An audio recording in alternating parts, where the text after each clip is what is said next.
Oke, Bro Andi, thank you banget ya Yes, waktunya buat sama-sama malam bro. hari Thank you ini. banget. Seperti biasa, dengan segala kesibukan ya di keluarga, hot community, di Nah Yes, Podium ya pasti dan lain-lainnya ya. Masih bisa meluangkan waktu ya teman-teman malam hari ini. Jadi kita grateful nih ada Bro Handi malam hari ini. thank Kita you, mau thank you, thank you. membahas mengenai emiten emas nih Bro ya. Hmm. Jadi emiten emas ini kan masih hot topic ya bro ya, sering dibahas begitu kan. Dan gue juga lihat sih, lu banyak posting juga ya tentang emas ya bro ya Iya, iya betul.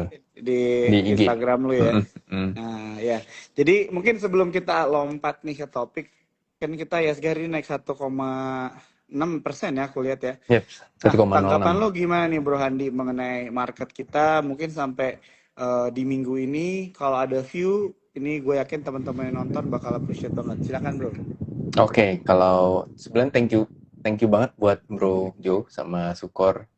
Ya, udah sering kita ngobrol-ngobrol di IG Live, sharing tentang ya insight-insight market lah ya. Hmm. Tapi gue lihat sih sebenarnya kalau dari market kemarin udah lewat kita BI cut rate, Ya. kemudian The Fed juga cut rate, cuman gue lihatnya ISG itu lebih saat ini kesensitivitas apa sensitifnya tuh pada domestik, jadi bukan karena Hmm. global gitu. Jadi makanya begitu The Fed cut rate itu responnya kan nggak terlalu apa ya, nggak terlalu banyak pergerakan lah Hmm. dibanding sentimen dari Pak Purbaya itu Hmm. super akhirnya super bagus ya. Hmm. Pak Purbaya itu cukup bisa memberikan efek yang cukup positif lah ke Hmm. market kita.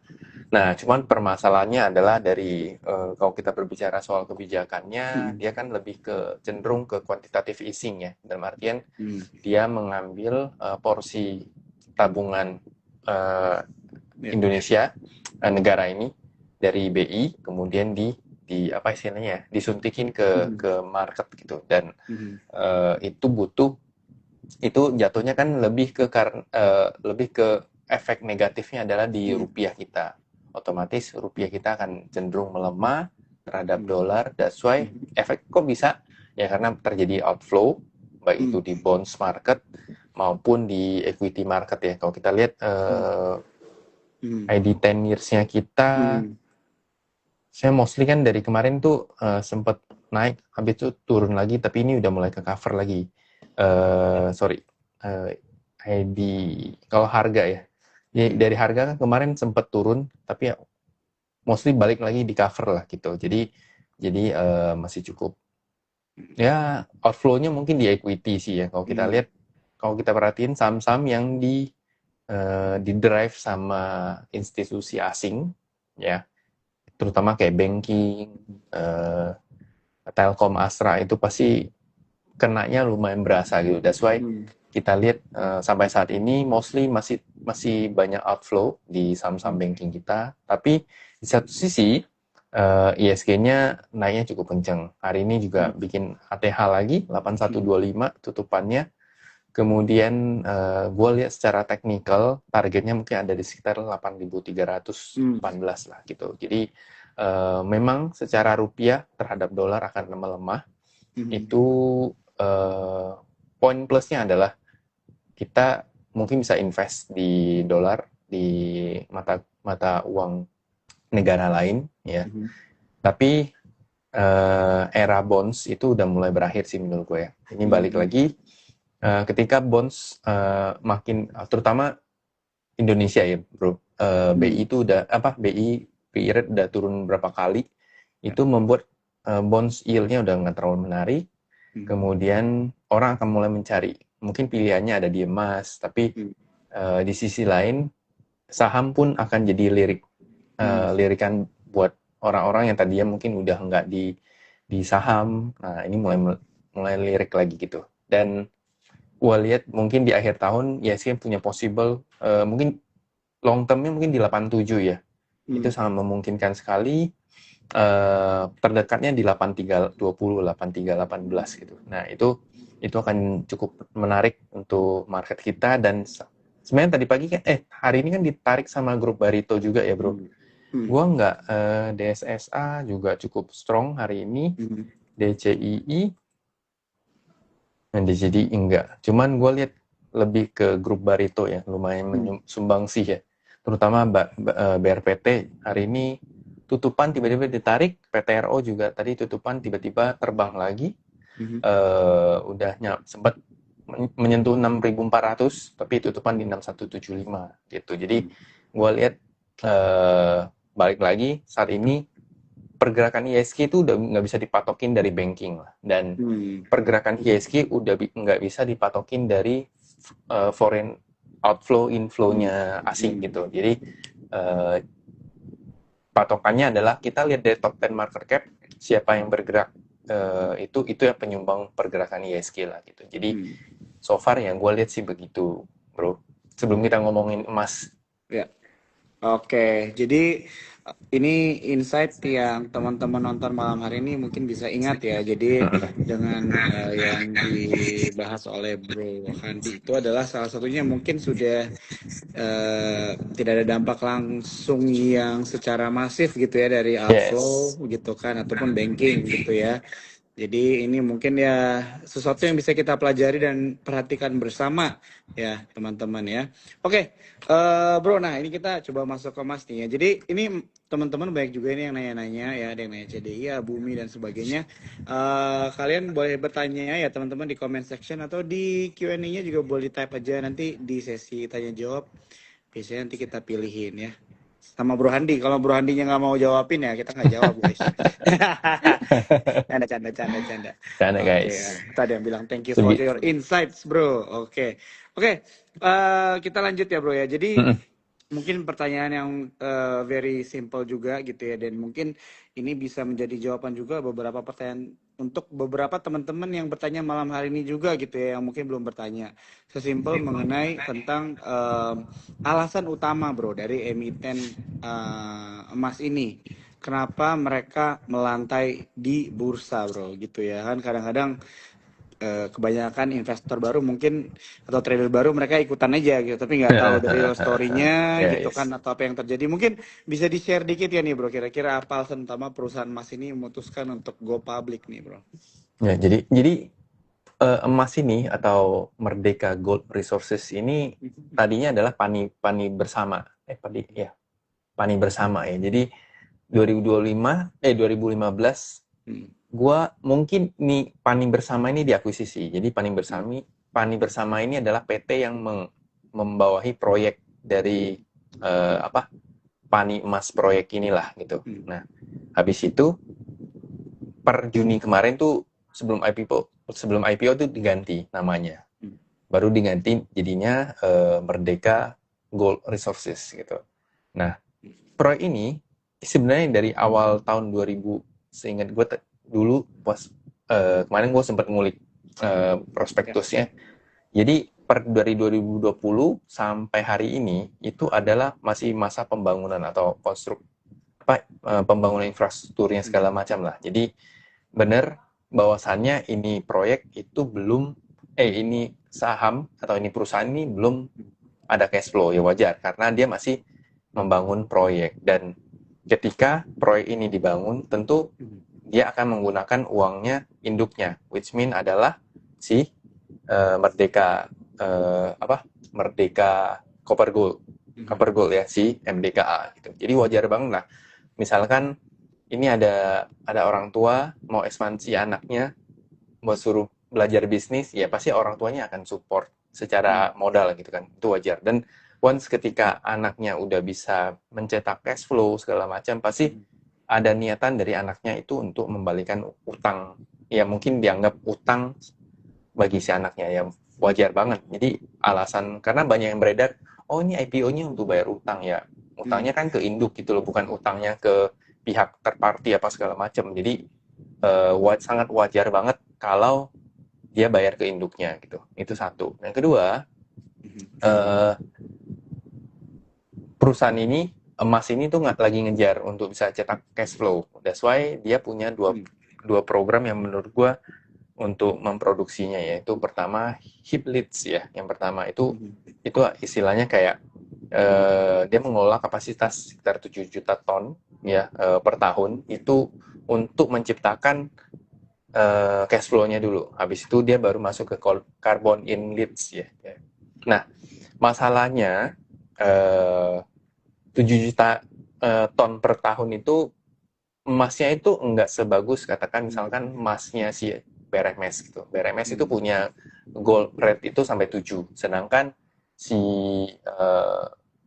si emas ini mungkin sebatas 1 apa 2% lah gitu. Gue lupa gold rate-nya gitu. Jadi itu secara fundamentalnya. Jadi wajar banget kalau dia IPO jatuhnya tuh bayar utang ke induknya, ya wajar lah gitu. Nah, dan kalian juga harus tahu bahwasanya perusahaan ini tuh belum mencetak cash flow karena masih dalam masa pembangunan. Ya namanya kita membangun pabrik ya, membangun tambang kan itu nggak butuh, itu kan butuh waktu yang lumayan lama kan. Nah itu, that's why harusnya katanya ya akhir tahun tuh dia udah mulai memproduksi gitu. Nah itu secara fundamental, tapi kalau gue lihat sampai situ dulu karena lu nanya kenapa perusahaannya IPO. Ya, ya, ya. Oke, ya, ya. Jadi ini mungkin apa ya, overview lah ya buat kalian yang Overview. nonton malam hari ini. Bisa dibantu nih sama Bro Handi gitu ya, dalam waktu less dan 4 menit gitu ya, istilahnya kalian mendapat gambaran nih buat kalian yang Yes. sebelumnya mungkin nggak tahu nih alasannya gue IPO juga. Walaupun tadi ada snippets juga ya mengenai kira-kira mulainya itu kapan nih produksi dan Kapan sebagainya. produksi? Nah Bro, mungkin sebelum kita masuk ke koleksi atau observasi ke arah lebih teknikal, menarik dan sebagainya, mungkin satu lagi pertanyaan dari gue nih buat teman-teman yang baru mulai ya. Jadi buat kalian juga ini bisa jadi pembelajaran dari pertanyaan ini, dan mungkin buat kita juga yang udah cukup lama ya di pasar modal. Kalau dari seorang Bro Handi nih, kira-kira hal apa Bro yang bisa diperhatikan sebelum seorang investor atau trader tuh ikutan gitu dalam saham baru mau IPO Bro? Gitu kan. Oke. Kadang-kadang takutnya ada yang kegocek gitu ya. Nah, kita meminimalisir hal ini terjadi, kira-kira dari seorang lo apa nih yang bisa lu share buat kita semua? Oke. Kalau gue lihat ya, sebenarnya yang namanya menurut gue ya, ini opinion gue pribadi. eh Lu mau IPO, itu lu nggak perlu tahu fundamental secara valuasi lah. Itu nggak guna menurut gue. Jadi lu kalau bilang, oh ini perusahaan mahal nih IPO, menurut gue kalau lu incernya beggar-beggar, ya lu nggak usah liatin itu. Tapi ada hal-hal yang mesti selain itu lu perhatiin. Yang pertama mungkin underwriter-nya, track record underwriter-nya seperti apa.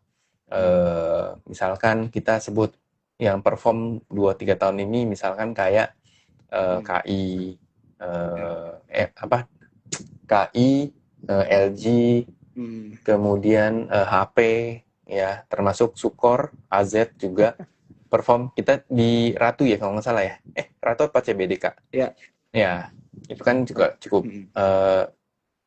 Sukor juga cukup selektif ya terhadap beberapa emiten yang akan IPO gitu. Jadi itu perlu diperhatiin. Jadi kita harus punya, kita gampang lah sekarang ngecek nge-track recordingnya si sekuritas tuh pakai AI udah bisa sih gitu, asal kita cross check lagi gitu.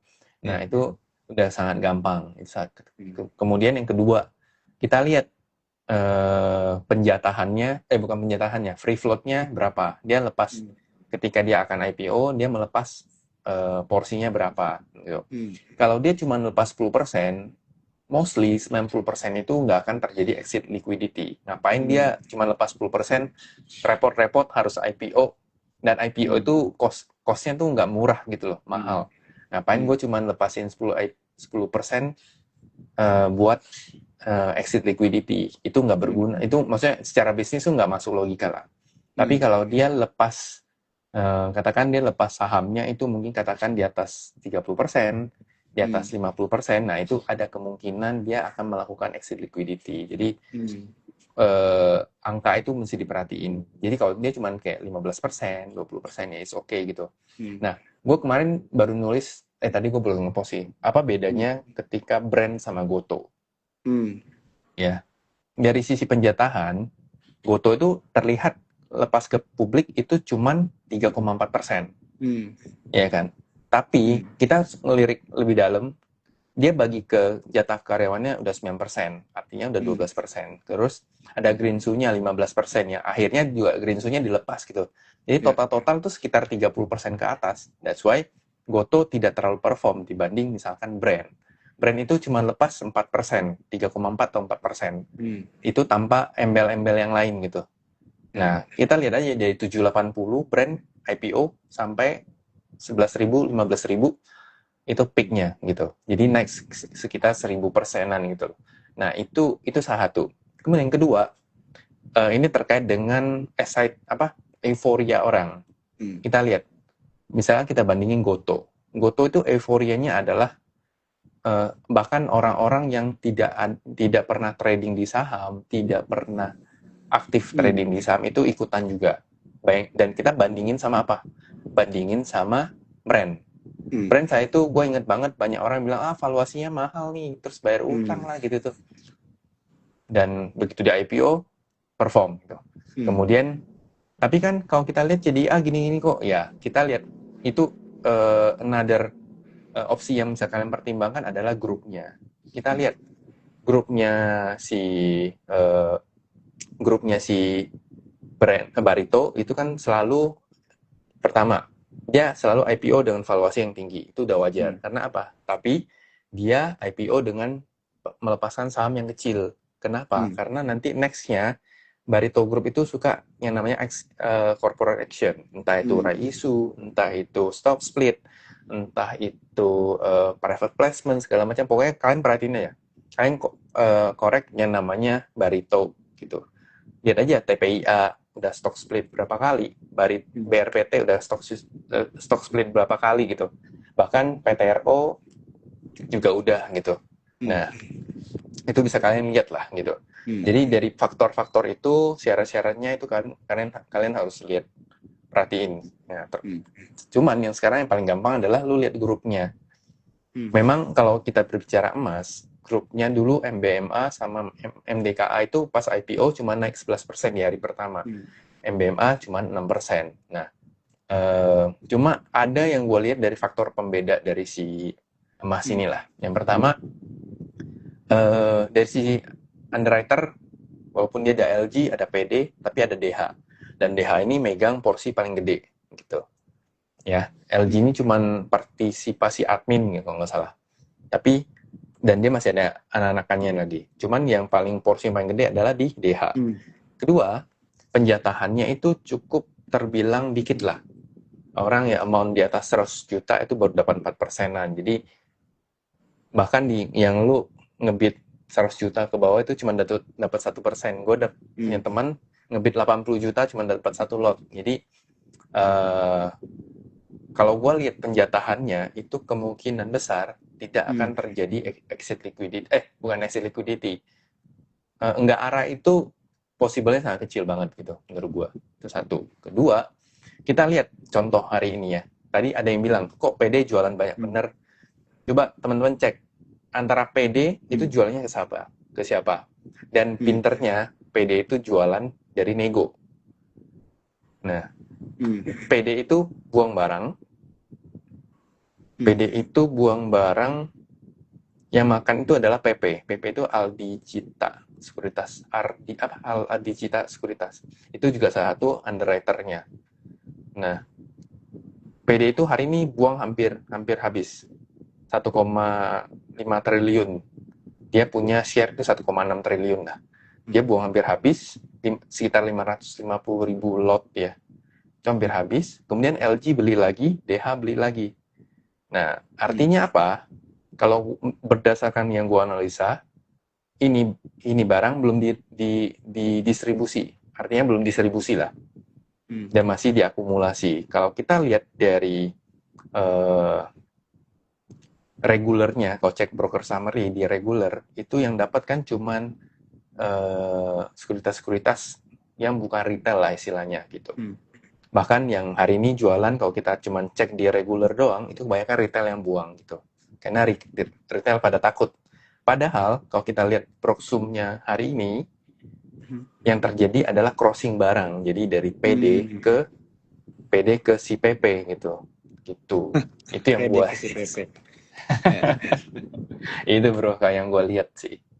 Oke, ini buat kalian yang baru join, mungkin ada yang ketinggalan mengenai penjelasan dari Nanti Bro bisa Handi. nonton ulang. Ya, betul dari Bro Handi nih ya. Jadi menjelaskan kira-kira hal apa saja yang bisa diperhatikan untuk pemilihan saham-saham yang mau IPO itu apa saja. Nah, tadi udah dijelasin ya.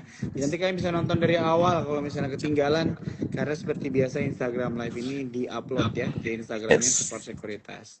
Oke, kita lanjut lagi nih Bro ya. Oke, Mm. teman-teman di sini aku udah ada beberapa pertanyaan-pertanyaan kalian. Nanti kita coba ambilin pertanyaan-pertanyaan kalian ya bro ya, seperti biasa. Tapi mungkin ada satu dua pertanyaan lagi dari gua ya.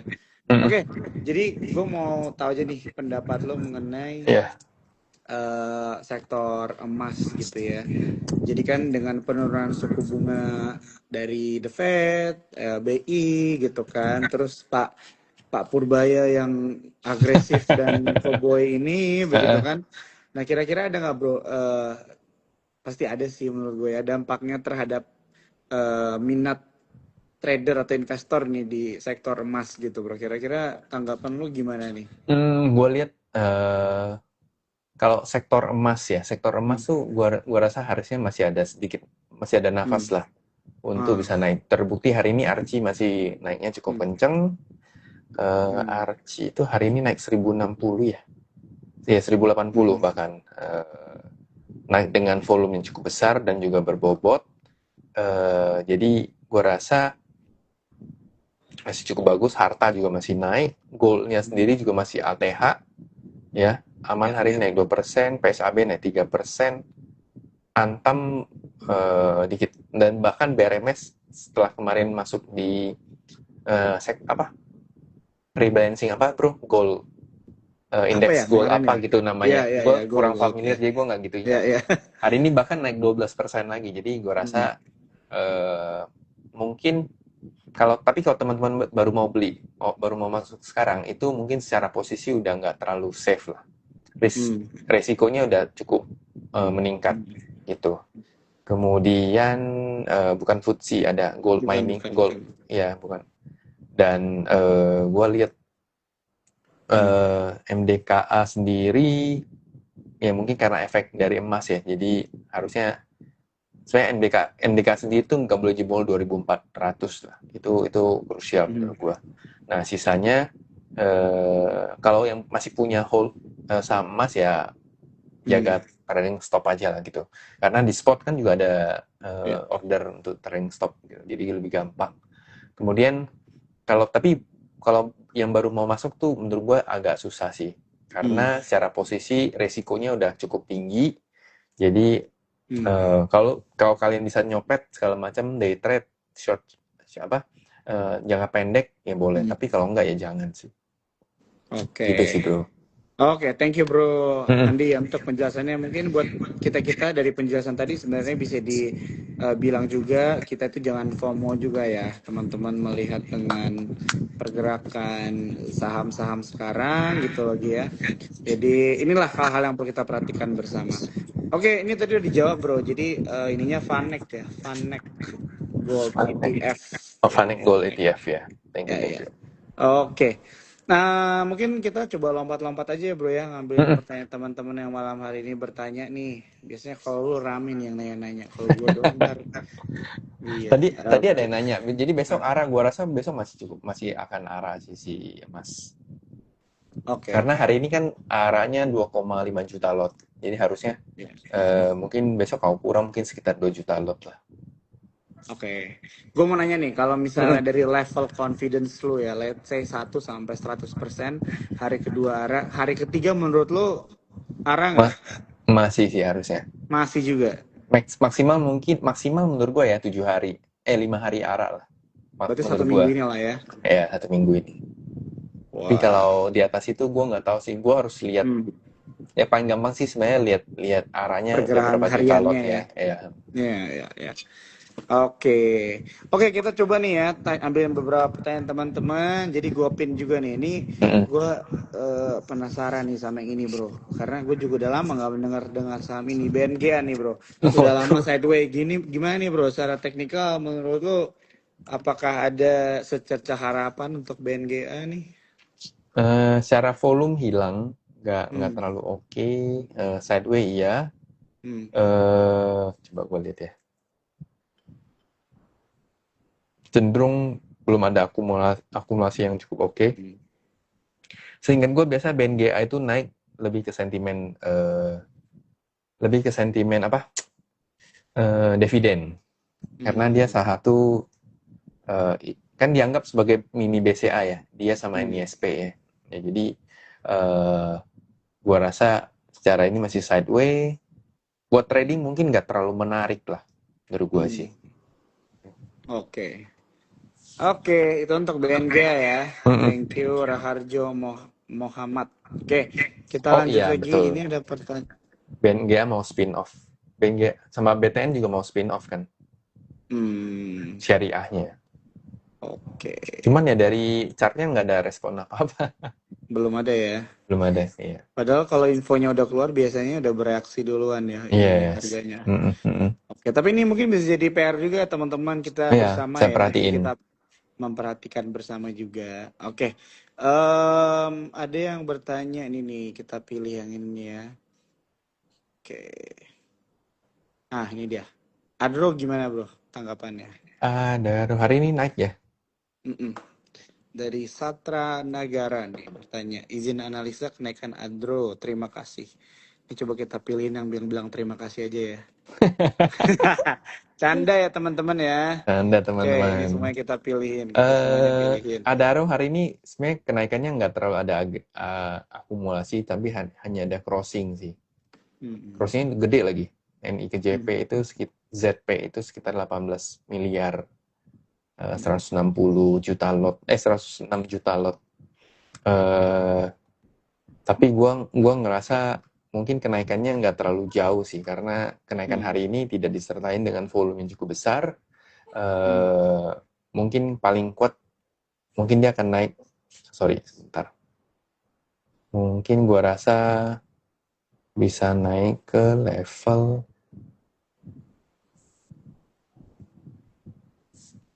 12 sekitar 1.900 hampir 2.000 lah.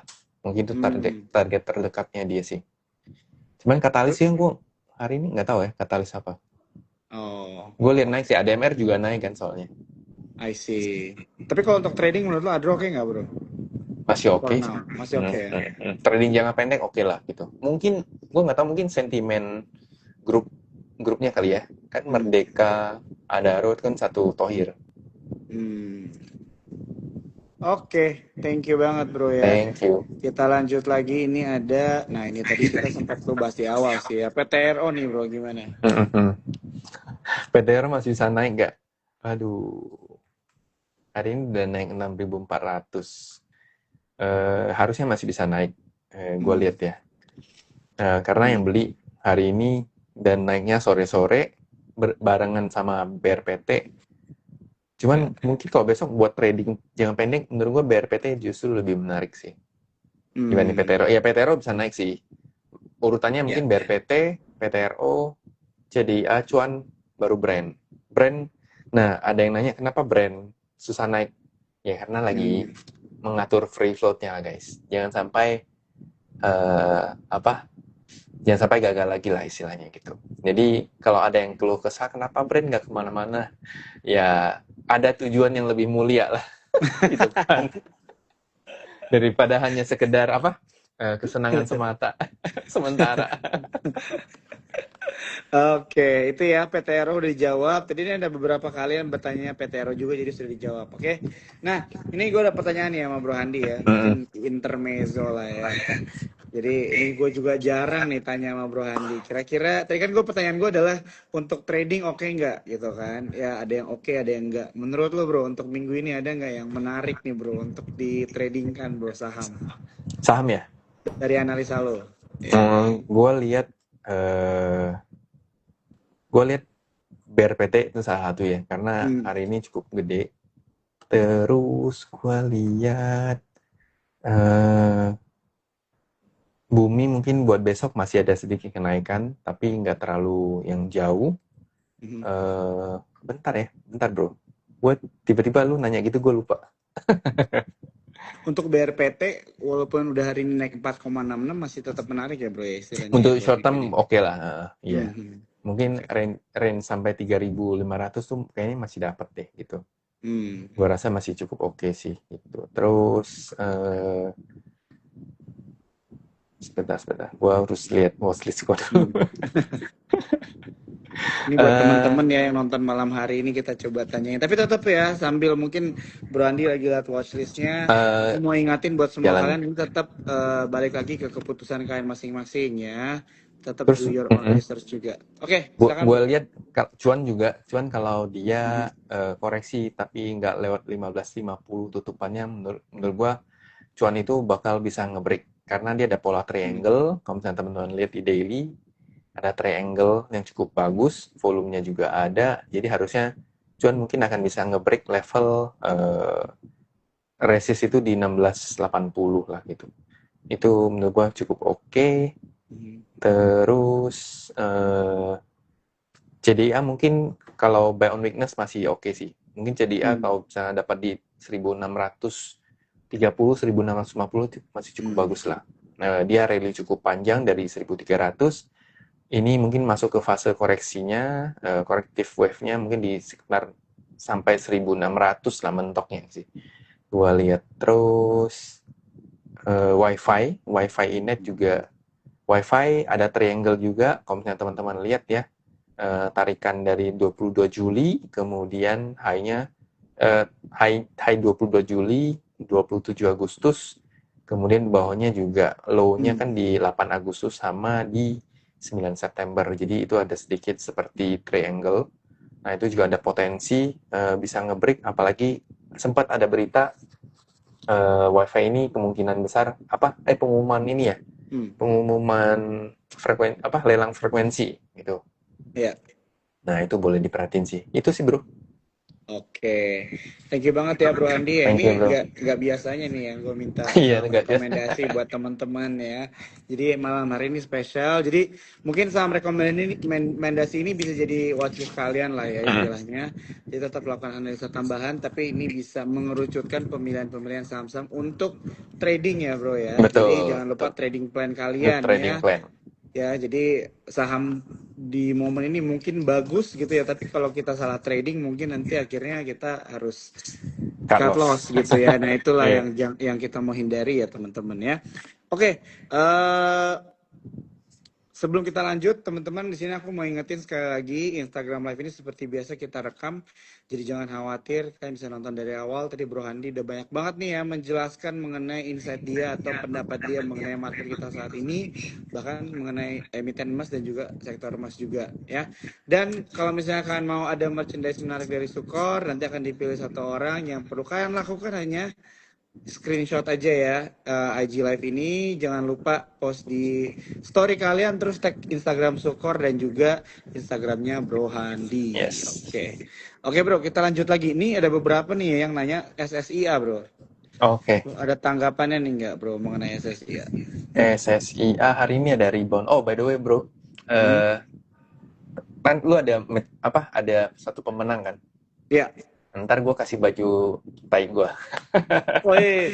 Nah kalau gitu gue ikutan juga deh. Ntar gue coba login Jatah lu pakai udah HP gue ada. yang satu lagi. Jatah lu udah ada. Wah ini menarik nih buat teman-teman ya. Yes. Nih mungkin ada yang belum ngerti ya konteksnya apa, tapi nanti gue nggak bisa jelasin di sini lah ya. Nanti aja waktunya terbatas. Tapi kan boleh follow Instagramnya Bro Handi. Nanti kalian lihat kenapa tagline-nya itu TAI ya teman-teman ya. Jadi nanti kalian bisa lihat sendiri begitu. Jadi Nanti. buat kalian jangan lupa untuk post di story kalian tag Instagram Sukor sama Instagramnya Bro Handi. Nanti dapat merchandise dari Sukor dan juga nanti ada kaos ya Bro ya. Iya, Kaos betul. dari Bro Handi Herawan. Yes. Oke, siap. Jangan lupa. Tadi apa ya? Tadi gue nanya apa ya Bro? Ya sampai lupa gue. Nanya SSIA. Oh iya, SSIA. Oke, SSIA hari ini ada volume cukup bagus. Gue liatnya, tapi masih ada aktif, masih buangan sih. Kayaknya asingnya tuh lumayan gede di SSIA.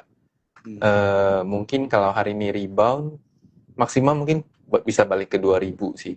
2000 atau 2050 lah gitu. Itu mungkin target pertamanya dia. bottomnya mungkin memang bottomnya ini udah kemarin itu bottomnya 1680.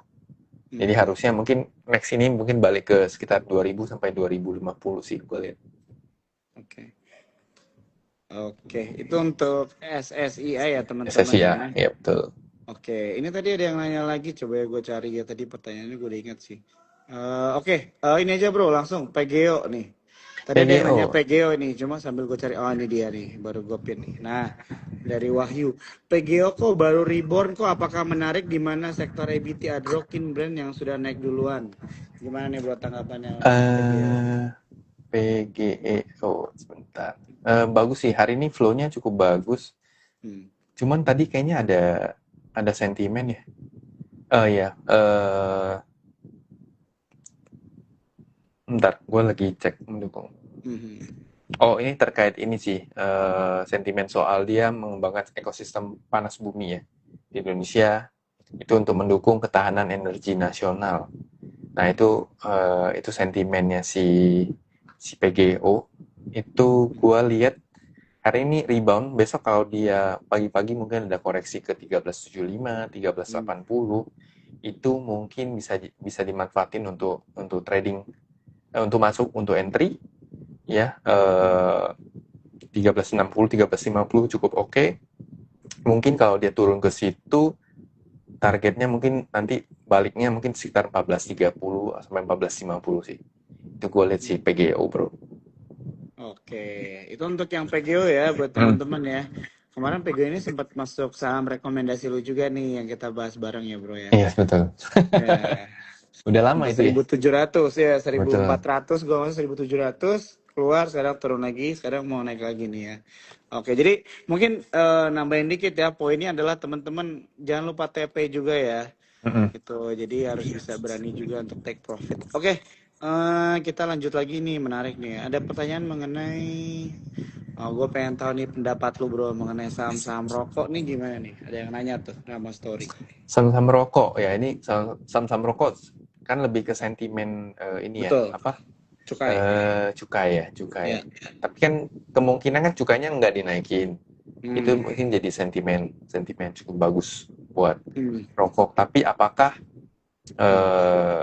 sentimen apakah sentimen ini tuh bisa mempengaruhi performasi bisnisnya, bisnis dari perusahaannya? Gua rasa enggak, karena cukainya masih tetap nggak turun kan, tapi tetap gitu, walaupun udah Ya. harusnya udah nggak akan naik lah gitu cukai rokoknya, karena udah 57%.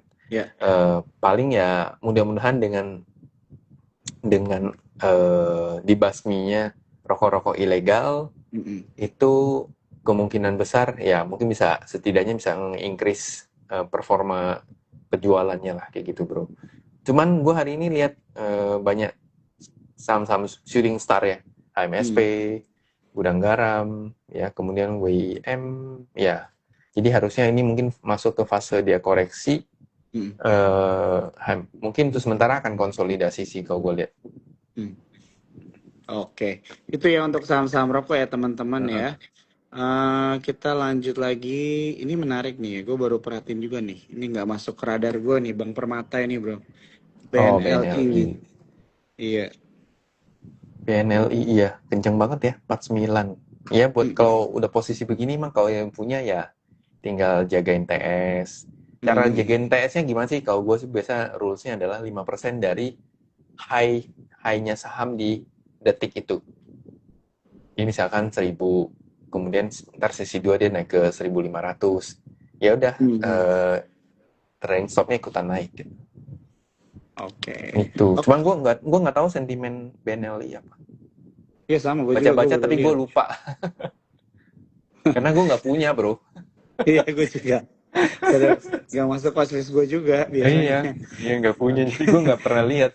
Maksudnya gue nggak baca kadang, cuman kayak Iya. sekelibat gitu doang. Ya. Oke, Darwin Haryadi udah dijawab ya pertanyaannya. Ini mantep ya kalau misalnya udah punya barangnya, ya Gacor. compare saja ya. Jangan lupa TS-nya tadi udah di-mention sama Bro Handi ya.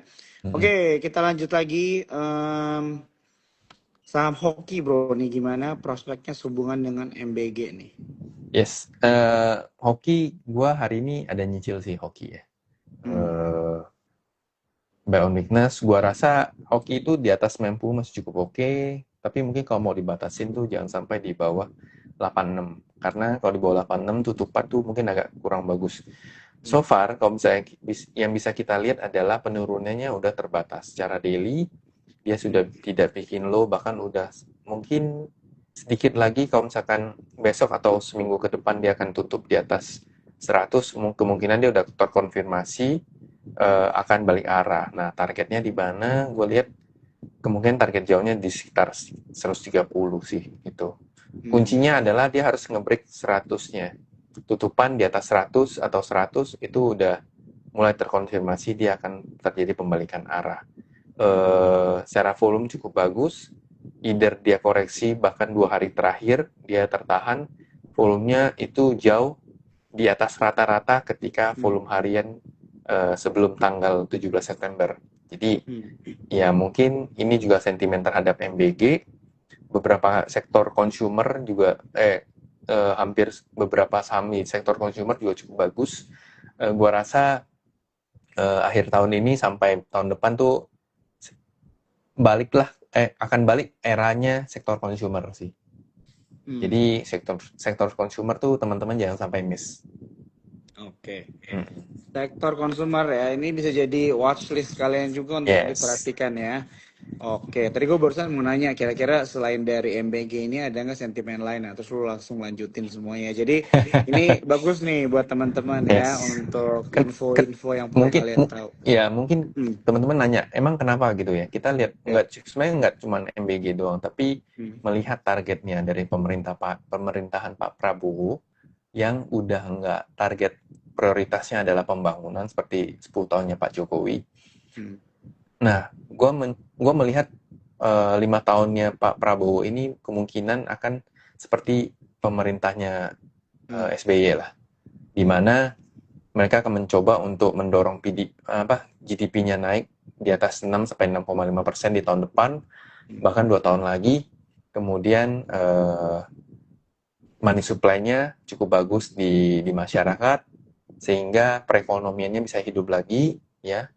Terbukti dari apa? Terbukti dari strategi-strategi yang ditunjukkan oleh misalkan dari Danantara, kemudian dari Pak Purbaya juga. Jadi udah nggak tightening lagi lah istilahnya. Jadi dia udah mulai mengendorkan beberapa kebijakan supaya perekonomian bisa bergerak. Karena gue lihat kalau ditahan terus seperti mungkin eranya Bu Sri Mulyani, gue nggak melihat ada solusi bisa menggerakkan perekonomian ekonomi menengah ke bawah ya bro gitu. Karena kan sekarang problemnya ada di menengah ke bawah yang ekonominya sudah diputar lah gitu. Jadi semoga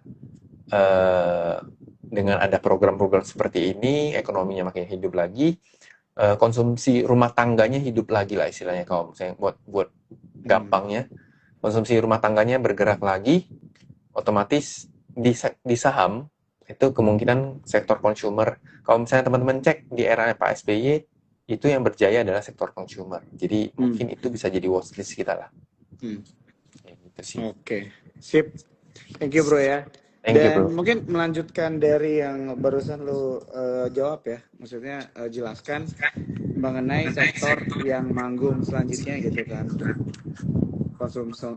konsumsi gitu kan, consumer goods. Nah tapi kalau misalnya properti lu gimana tanggapannya mengenai sektor properti ini? Sekarang ada yang nanya juga nih sekalian ya, coba aku. Properti gue lihat mungkin itu belum saat ini ya. Belum ya. Justru itu setelah ketika konsumernya udah mulai muter, orang udah bisa belanja, udah segala macam, udah nggak jadi rohana sama rombongan jarang yang ke mall kemarin ya, rohana apa itu.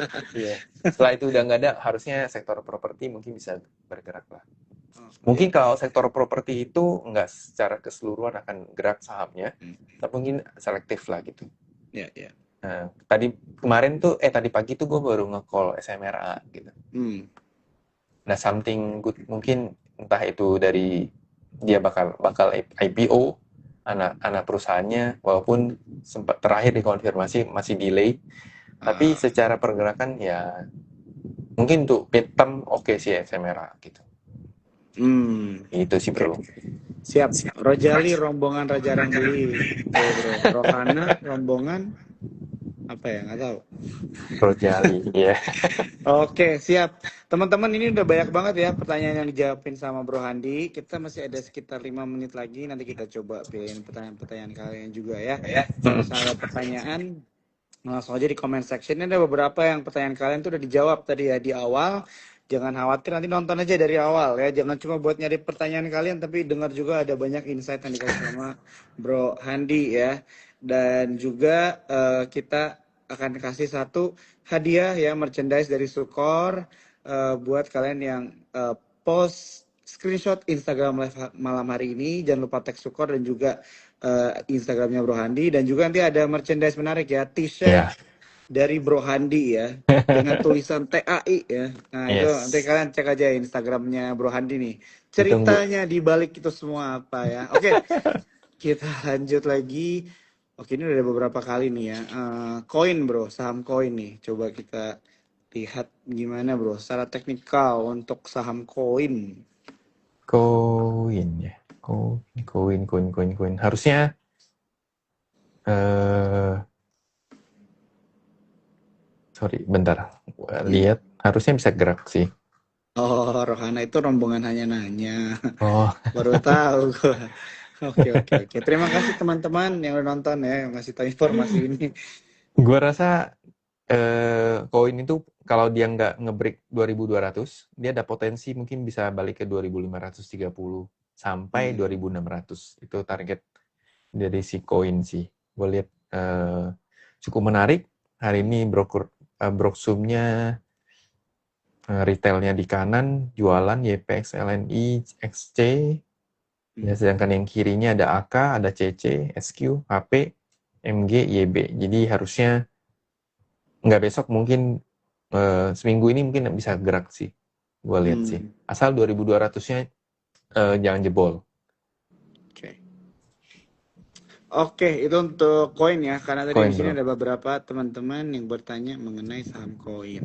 Oke, ini ada pertanyaan nih bro, dari Vanuel 01 ya. Jadi ini mungkin lebih ke trading plan atau trading strategi ya, dari seorang co-founder House of Trader gitu kan bro ya.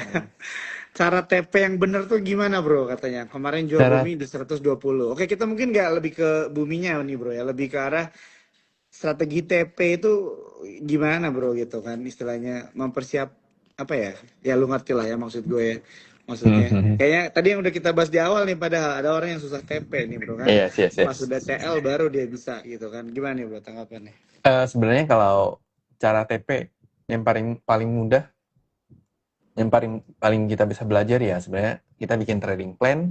Hmm. Dia ada target mau kalian mau TP-nya di berapa. Nah itu di istilahnya diturutin dulu lah. Either nanti dia TP dia naik lagi, itu kalian bisa evaluasi Hmm. kenapa habis itu gue masih bisa naik gitu. Nah Nah. strateginya sebenarnya kalau gue sebenarnya cara TP itu nggak ada cara TP yang benar sih. Hmm. Kita mau TP di berapapun ya bener-bener aja gitu loh. Hmm. Iya kan? Selagi dia profit dan bisa konsisten ya itu udah bener berarti. Hmm. Nah, cara TP yang benar selain itu yang pertama kan dari si trading plan. Yang Hmm. kedua kalau gue pribadi itu Hmm. gue TP entry entah ya TP sama entry itu nggak pernah di satu harga. Hmm. Gue akan selalu cicil, either cicil beli, either cicil TP gitu. Jadi kalau gue lihat satu saham nih, misalkan kayak tadi contoh Bumi ya, Bumi naik cukup kenceng, naiknya juga kenceng tapi nggak langsung boom, langsung naik gitu loh. Hmm. Misalkan dalam waktu 2 menit tapi naiknya udah sekian puluh persen, Hmm. tapi naiknya tuh pelan-pelan, habis itu konsolidasi. Kalau misalnya kita lihat Bumi di 5 menit, Hmm. itu kan naiknya tuh cukup bertahap gitu. Nah, naiknya cukup bertahap itu buat gue pribadi gue cukup pede untuk pegang, untuk ngehold. Tapi kalau misalkan dalam kurun waktu 2 menit atau 3 menit dia naiknya 10%, tiba-tiba kenceng gitu. Nah, itu biasanya gue akan reduce. Jadi kalau kenaikannya cukup masif, tapi waktunya pendek, either mungkin 2 menit. Dalam 2 menit dia udah naik 10%, Mhm. 15%, itu biasa gue akan reduce. Mhm. Gitu. Karena biasa kenaikan yang sekencang itu, umumnya nanti dia akan kempes. Hmm. Ya gitu. Jadi itu strateginya gitu. Eh, kalau dia misalkan gini, kalau dia naiknya di atas jam 10 itu gua hold.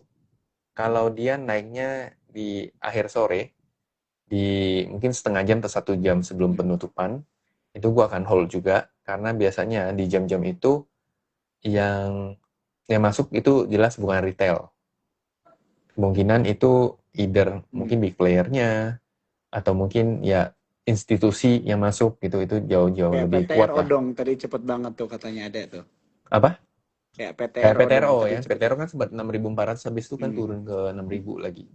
Nah, Hmm. itu ya contoh kayak PTRO itulah tadi gitu. Hmm. Jadi kalau tadi begitu naik ke 6.400 nggak TP ya, konsekuensinya adalah dia bisa kempes, turun ke bawah Hmm. gitu. Eh, jadi ya modelnya begitu.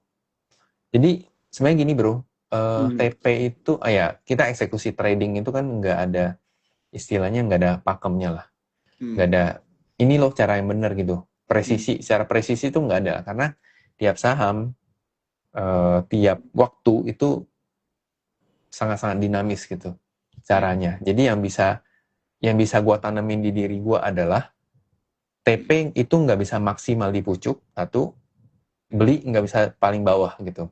Hmm.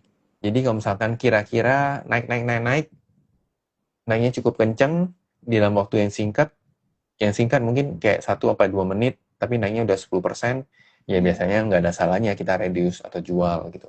Atau Ya. mungkin opening YP-nya udah gap up, katakan gap up-nya mungkin sampai 5% ke atas, ya reduce dulu juga nggak apa-apa gitu. Hmm. Atau closing YP-nya naik kenceng, ya boleh juga reduce gitu. Jadi nggak ada yang bisa orang TP beli di paling bawah, TP yang paling atas tuh nggak ada sih menurut gua. Hmm. Oke, siap. Thank you banget Bro Handi ya untuk Thank you bro. penjelasannya mengenai per-TP-TP-an ini ya. Jadi ini juga penting dipelajari ya teman-teman ya.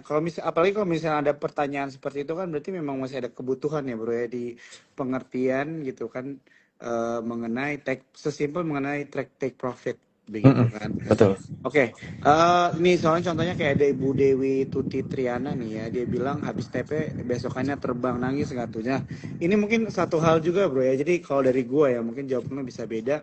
Kayak kalau memang udah sesuai trading plan untuk take profit ya, gua sih bersyukur gitu ya. Mau besokannya terbang atau enggak kan nggak ada yang tahu ya bro ya, Iya, kayak gitu betul, kan. betul, Itu betul. sih yang istilahnya memang di pasar Itu, modal ini grit itu bisa bermain tuh di sini nih biasanya ya, nih kan. Gimana bro dan tanggapannya? betul. Dan even gue juga pernah, gue sampai sekarang juga masih ngalamin kok hari TP besok terbang lagi. Jadi ya Hmm. udah gitu loh. Yang penting Hmm. ya bisa dipelajari, maksudnya kenapa sih ini Hmm. besoknya masih bisa terbang tuh kenapa gitu. Itu Hmm. jadi evaluasi kayak Hmm. gitu. Eh jadi eh Ibu Dewi nggak sendirian. Gue juga sampai Hmm. sekarang masih. Gue Ya, terakhir tuh beli apa ya? Gue TP terus dia terbang. Ya udah gitu. Emang rezekinya udah segitu, ya udah. Gitu. ya, Daripada ya, lu ya, TP terus menyesal kan. ya, Jadi nggak ya. berkah gitu loh bro. Jadi ya Hmm. udah, emang rezekinya udah segitu. Ya paling kita evaluasi, cari tahu salahnya di Ya, mana ya. sih sebenarnya kayak gitu. Oke, siap. Thank you banget Bro Handi Thank ya. you Gue bro. tuh kalau ngobrolan tuh nggak kerasa nih ya. Dari gue udah sejam aja ya. Teman-teman yang semuanya udah nonton malam hari ini, kita sudah di ujung dari Instagram Live ini ya. Mm-mm. Jadi Bro Handi, gue mau say thank you dulu ya Bro ya. Thank you, sama-sama bro. Thank you walaupun kita ngobrol terus bareng gitu ya. Tetap aja gue akan say thank you untuk Thank you, waktunya. sama-sama. Buat teman-teman semua, kalian jangan khawatir ini Instagram Live-nya direkam ya dari awal, nanti di post di Sukor kalian bisa nonton ya. Jangan lupa juga tadi ada merchandise dari Sukor dan juga ada merchandise berupa t-shirt dari Bro Handi ya. Cara dapetinnya gimana? Screenshot aja Instagram Live ini, nanti kalian post di story. Tapi jangan lupa tag Instagram Sukor dan juga Instagram Handi Erawan. Iya. Mungkin itu aja bro dari gua. Thank you Nuhun, banget ya bro ya. thank you bro, thank you. Siap, Ketemu selamat lagi. malam. Selamat Bye-bye malam, semuanya. bye bye. Thank you guys.